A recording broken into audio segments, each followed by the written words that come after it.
Hello everyone, welcome to my channel.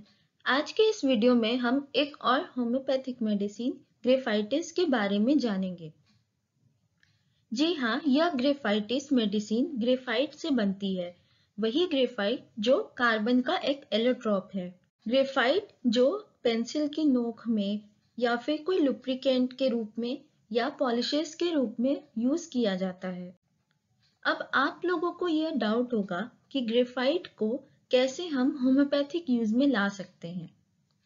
तो इसके founder doctor S विनहोल्ड, जो कि एक जर्मन होम्योपैथिक थे, उन्होंने यह नोटिस किया कि जो मिरर फैक्ट्री है उसमें जो वर्कमैन थे उनको वो कई सारी बीमारियां हुआ करती थी जो कि ग्रेफाइट के कारण बनती थी। तो उन्होंने बहुत सारे रोगों को ग्रेफाइट की मदद से ही ठीक किया। तो चलिए अब हम इस मेडिसिन को अच्छे से समझते हैं। सबसे पहले जनरल सिम्टम्स को देखते हैं।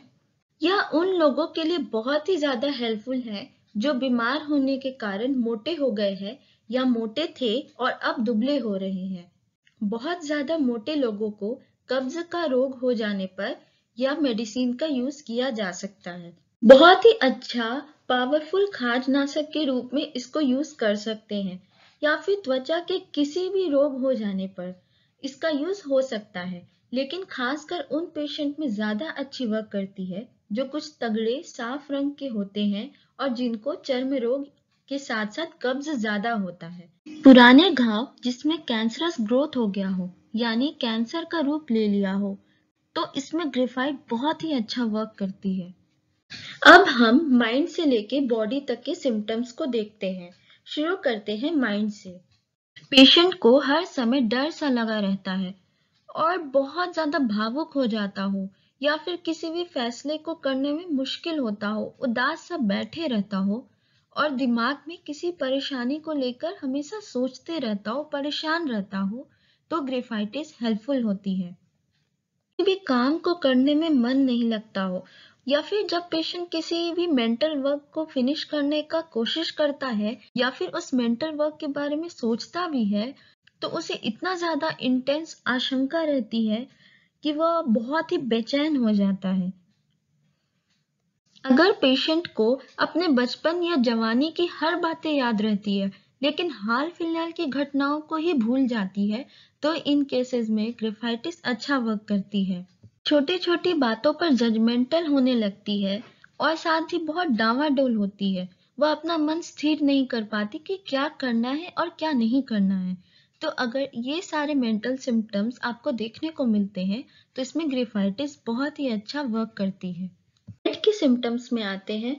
सुबह उठते ही आधे सिर में दर्द होना और साथ में उल्टी होने का मन करता हो और सिर के एक तरफ गठिया का दर्द जो दांतों और गर्दन तक फैल जाता हो, तो यह हेड के सिम्टम्स में से है। माथे पर मकड़ी के जाले जैसा फील होना और सिर में बहुत तेज जलन होना। आइज में यह एक बहुत ही अच्छा वर्क करती है। धूप में फोटोफोबिया यानी सनलाइट सहन न कर पाना, जिसके कारण आंखों से आंसू निकल जाते हो। यहाँ तक कि सूर्य की रोशनी आने वाली खिड़की की ओर ज्यादा देर तक देखने के कारण आइज के ऊपर दर्द होने लगता है। तो इसमें ग्रेफाइटिस बहुत ही अच्छा वर्क करती है। बच्चे या फिर स्टूडेंट्स के केस में अगर लिखते समय लेटर्स दो दो दिखते हो और पढ़ते समय लेटर्स आपस में मिले हुए दिखाई देते हो, तो इसमें भी ग्रेफाइटिस बहुत ही अच्छा वर्क करता है। ईयर्स के सिम्टम्स में आते हैं।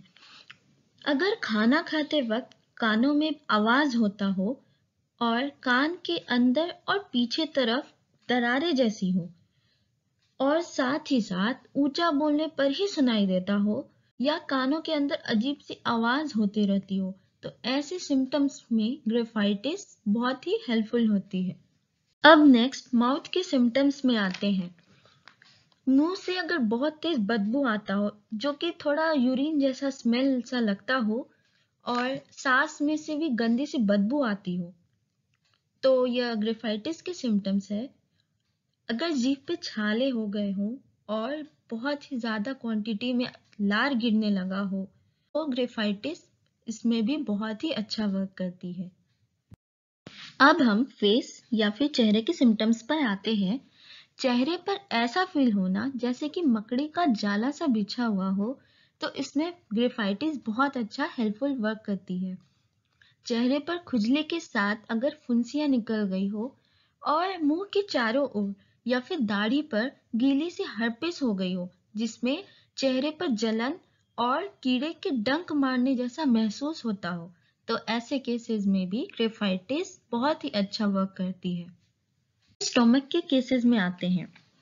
मांस को देखते ही बहुत ही ज्यादा जी खराब सा हो जाता हो और गर्म पानी पीने वाली चीजों को हजम ही नहीं कर पाते हो, और जितनी बार भी खाना खाते हो उतनी ही बार जी मचलना जैसा फील होता हो, उल्टी आता हो, और साथ ही साथ पेट में दबाव महसूस होता हो और पेट में जलन या फिर डकार लेने में परेशानी होती हो, जो कि पेट में गैस बनना जैसा फील होता हो, तो यह बहुत ही अच्छा वर्क करती है।